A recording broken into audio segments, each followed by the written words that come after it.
अरुण थापा अरू 10 दिन बाँच्न चाहन्थे। कसको सिर्जना कतिखेर सफल हुन्छ त्यसको कुनै टुङ्गो हुँदैन। सन् 2002 मा बीबीसीले गरेको सर्वेक्षणमा विश्वकै लोकप्रिय गीतहरूमध्ये ऋतुहरूमा तिमी बोलको नेपाली गीत 7औं नम्बरमा समावेश गरिएको थियो। उक्त गीत थियो अरुण थापाको। यही कुराबाट जानकारी हुन्छ कि उनी कति सशक्त र लोकप्रिय गायक थिए। अरुण थापाका साह्रै धेरै गीत छैनन्, तर जति छन् प्राय सबै सदाबहार छन्। उनको उही गीत ऋतुहरूमा तिमी पनि नसुन्ने नेपालीहरू सायदै होलान्। उनका अरू गीत पनि उत्तिकै लोकप्रिय छन्। यो गीत युवादेखि पाका पुस्तासम्मलाई मनपर्ने गीत हो। यो गीत उहिले पनि र अहिले पनि उत्तिकै बज्छ, बजाइन्छ। अरुण थापा तिनै हुन् जसको प्रशंसा गर्न नारायण गोपाल पनि पछि परेनन्। अरुण थापाले थुप्रै सदाबहार गीतहरूमा आफ्नो कर्णप्रिय आवाज दिएका भए पनि उनका बारेमा भने धेरैलाई थाहा नै छैन। अरुण थापा त्यस्ता गायक हुन् जसका गीत धेरै सुनिएका छन्, तर गायकका बारेमा खासै खोजी नै छैन। अरुण थापा कस्ता गायक थिए, उनको जीवन कसरी बितेको थियो आदि कुरा हामीले यो सामग्रीमा प्रस्तुत गरेका छौं। हामीलाई केही दर्शकहरूले अरुण थापाका बारेमा सामग्री बनाउन आग्रह गर्नुभएको थियो, त्यसैले हामीले यो सामग्री बनाएका छौं। यो सामग्रीलाई अन्तिमसम्म हेरिदिनुहोला अनि तपाईहरू कसले अरुण थापाका गीतहरू सुन्नु भएको छ त्यो पनि तल कमेन्टमा लेखिदिनुहोला।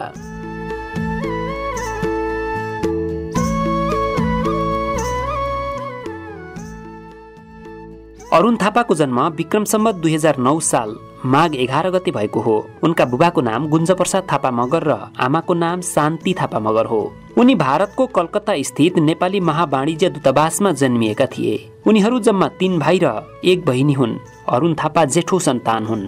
अरुण थापाका बुबा गुञ्जप्रसाद थापा कलकत्ताबाट नेपाल सरुवा भएर आए। उनी नेपाल राष्ट्र बैंकमा वरिष्ठ अधिकृत भएर काठमाडौँ आएका थिए। त्यसैले अरुण थापाको बाल्यकाल सुविधा सम्पन्न थियो। त्यो बेला उनीहरू सुविधा सम्पन्न अवस्थामा थिए। घर थियो, जमिन थियो, सबै कुराले अरुण थापा मगरको परिवार परिपूर्ण थियो।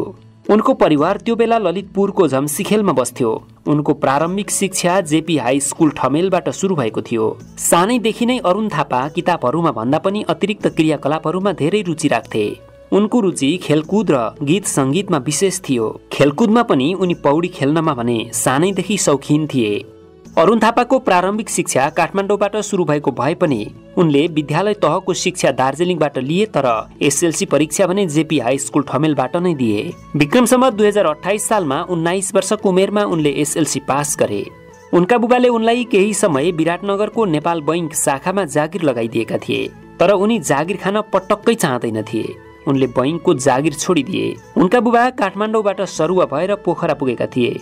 विक्रम सम्वत 2030 सालमा उनी पनि पोखरा पुगे। पोखरामा उनी पृथ्वीनारायण क्याम्पसमा पढ्न थाले। पोखरामा हुँदा उनको परिचय त्यहाँका साहित्य सङ्गीतका सर्जकहरूसँग भयो। त्यहाँ सरुभक्त, नवराज कार्की, विनोद गौचन, सरोज गोपाल बज्राचार्य लगायतका साहित्यकार तथा कलाकारहरूको टिमले पोखरेली युवा संस्कृति परिवार गठन गरेको थियो। अरुण थापा उक्त परिवारका संस्थापक सदस्य थिए। सरोज गोपाल बज्राचार्य अध्यक्ष थिए। उक्त परिवारले आयोजना गर्ने कार्यक्रममा अरुण थापाले गीत गाउने गर्थे। उक्त सांस्कृतिक परिवारको आयोजनामा भएको पहिलो कार्यक्रममा उनले जति माया लाए पनि जति कसम खाए पनि बोलको गीत गाएका थिए। पोखरामा हुँदा नै अरुण थापाले विक्रम सम्वत 2032 सालमा रेडियो नेपालबाट स्वर परीक्षण पास गरे। स्वर परीक्षण पास गरेपछि उनले अश्विन गुरुङको रचना र ओम विक्रम विष्टको सङ्गीतमा कतै टाढा तिमीबाट बोलको गीत रेकर्ड गराएका थिए। यो गीत त्यति धेरै चलेन। उनको रेकर्ड भएको अर्को गीत हो जति माया लाए पनि जति कसम खाए पनि। तर यहाँ भने धेरैजना लेखकहरूको मत बाझिएको पाइन्छ। प्रकाश सायमीले एउटा लेखमा लेखेका छन्, पोखरामै हुँदा 2035 सालको अन्त्यतिर वा 2036 सालको सुरुवातमै पोखराबाटै उनले तिमी धेरै टाढा भएपछि भन्ने गीतबाट आफ्नो गायन यात्रा सुरु गरे। पोखराबाटै स्वर परीक्षा दिएर उनले जति माया लाए पनि बोलको गीत गाए र त्यो एकदमै चर्चित भयो।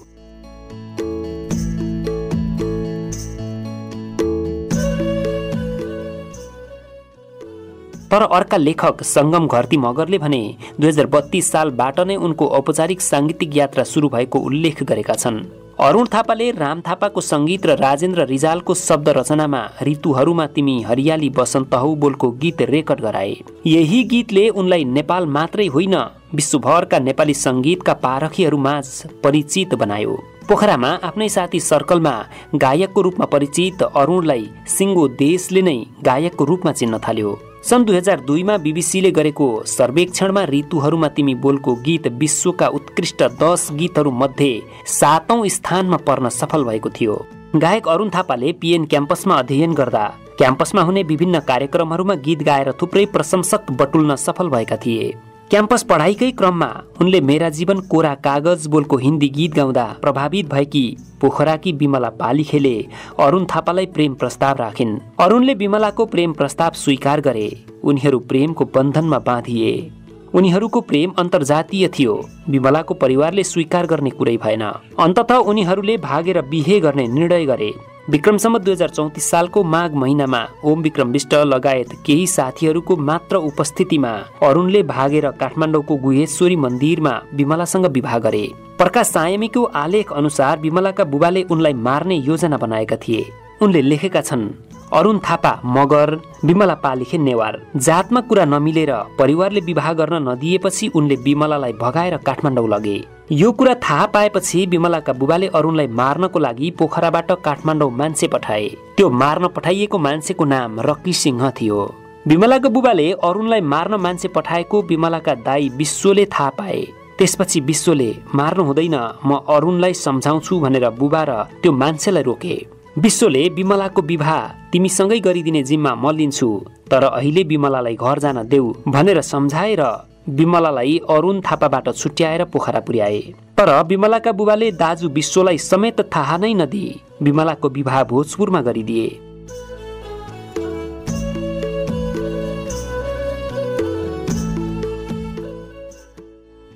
आफैलाई भन्दा बढी माया गरेर विवाह समेत गरिसकेकी बिमलाको फेरि अर्कैसँग विवाह भयो भन्ने जानकारी पाएपछि अरुण विक्षिप्त भए। उनको जीवनको बर्बादी त्यहीबाट सुरु भयो। उनी बिस्तारै लागु औषधको कुलतमा फस्न थाले। त्यो घटनापछि उनी केही वर्ष कुलतमा फसिरहे। त्यसको केही वर्षपछि फेरि उनको अर्को प्रेम सुरु भयो।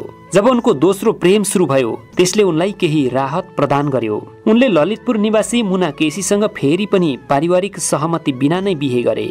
यो कारणले त झन् उनी परिवारबाट नै बाहिरिन पुगे। यही बीचमा विक्रम सम्वत 2040 सालमा अरुण र मुनाबाट एक छोरीको जन्म भयो। उनको नाम करुणा हो। हाल उनी अस्ट्रेलियामा बस्छिन्। बिस्तारै परिवार छिन्न भिन्न भयो।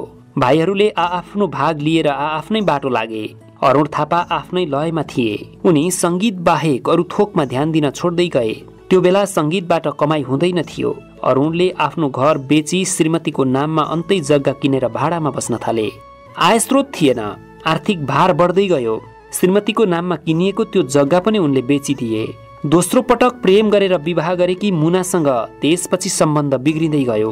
मुनासँगको वैवाहिक सम्बन्ध पनि काँचको चुरा नै भयो। उनीहरूको सम्बन्ध भत्किन पुग्यो। पहिलो प्रेम नष्ट हुँदा फसेको लागु औषधको दलदलबाट दोस्रो प्रेमले निकालेको थियो। दोस्रो प्रेम पनि भत्केपछि उनी फेरि उही दलदलमा फसे पनि यसरी कि उनी फेरि त्यो दलदलबाट निस्कनै सकेनन्। लागु पदार्थ सेवनकै कारण 2045 सालमा करिब 15-16 महिना जेल जीवन बिताउन पुगे। अरुण थापाले जति गीत बनाएर गाए ती सबै आफ्नै भोगाईसँग मिल्ने गीत गाए। उनले गाएका जति माया लाए पनि भुलु भुलु लाग्यो मलाई, चोट के हो व्यथा के हो, दोष कसैलाई दिन चाहन्न लगायतका गीत अहिले पनि उत्तिकै कर्णप्रिय छन्।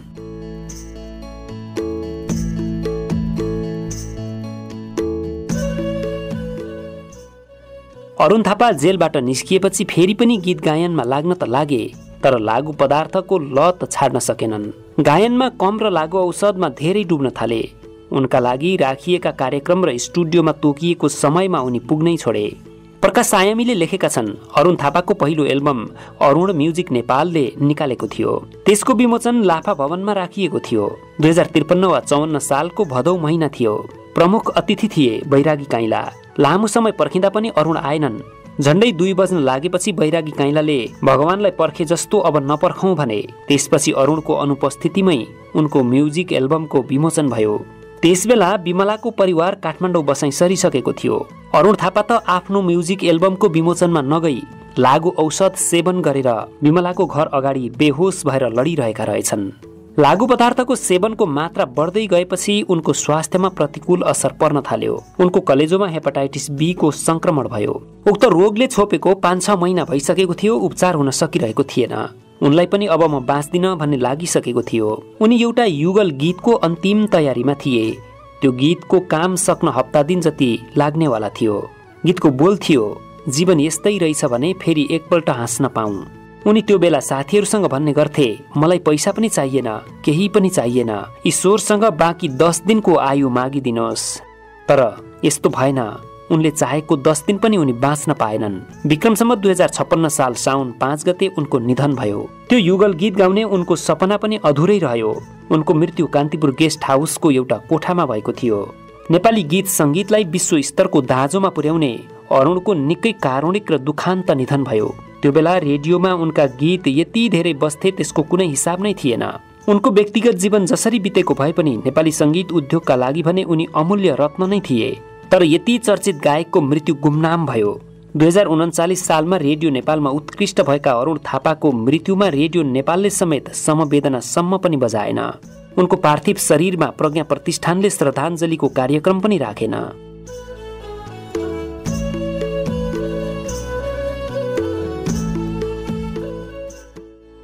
उनी बितेको 2 वर्षपछि उनकी छोरीलाई सहयोग गर्न भनेर एउटा साङ्गीतिक कार्यक्रम राखिएको थियो। प्रकाश सायमीका अनुसार त्यो कार्यक्रमको आयोजक त्यति बेलाका राष्ट्रिय प्रजातन्त्र पार्टीका नेता लोकेन्द्र बहादुर चन्दका छोरा थिए। कार्यक्रममा 3 लाख रुपैयाँ उठेको थियो, तर त्यो पैसा उनकी छोरीले नपाएको कुरा उल्लेख गरिएको छ। प्रकाश सायमीले लेखेका छन्, पछि अरुण थापाका मित ओम विक्रम विष्ट सहित हामीले पैसाका लागि पहल गर्यौं। उनले पैसा प्राप्त भयो कि भएन चाहिँ उल्लेख गरेका छैनन्।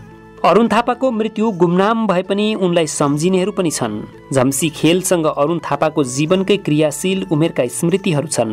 उनलाई भुल्नै नसक्ने झम्सी खेलका अरुण थापाका 2 साथीहरू पुरुषोत्तम थापा र चन्दन थापाको पहलमा झम्सी खेलमा उनको शालिग निर्माण भएको छ। अहिले झम्सी खेलको उक्त चोकलाई अरुण थापा चोक भन्न थालिएको छ।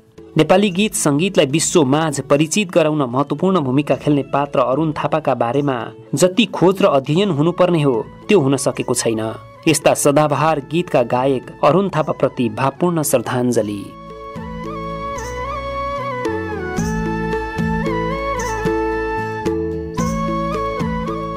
दर्शकवृन्द, हामीले अरुण थापाको जीवनको इतिवृत्तान्त यहाँ प्रस्तुत गर्यौं। उनी कहाँ जन्मिए, उनी कसरी हुर्किए, उनका जीवनका तमाम उतार चढावहरूका बारेमा हामीले यहाँ प्रस्तुत गर्यौं। योभन्दा 2-3 वर्ष अगाडि अरुण थापाको बायोपिक बन्ने समाचार प्रकाशित भएको थियो। उक्त बायोपिकमा अरुण थापाको भूमिकामा प्रदीप खड्का देखिने कुरा पनि समाचारमा आएको थियो। तर त्यो बायोपिक अहिलेसम्म पनि बनेको जानकारी आइसकेको छैन। दर्शकवृन्द, तपाईहरू कसले अरुण थापाले गाएका गीतहरू सुन्नु भएको छ? यदि सुन्नु भएको छ भने ती गीतहरू मध्येमा तपाईहरूलाई सबैभन्दा मन परेको गीत कुन हो तल कमेन्ट बक्समा अनिवार्य लेखिदिनु होला। तपाईहरूलाई यो सामग्री हेरिसकेपछि कस्तो लाग्यो? तपाईहरूलाई हामीले बनाउने गरेका सामग्रीहरू कस्तो लाग्छ? राम्रो लाग्छ भने लाइक, कमेन्ट र सेयर पनि गरिदिनु होला। यो सामग्रीलाई अन्तिमसम्म हेरिदिनु भएकोमा, सुनिदिनु भएकोमा तपाईहरूलाई धेरै धेरै धन्यवाद। हवस् त, नमस्कार।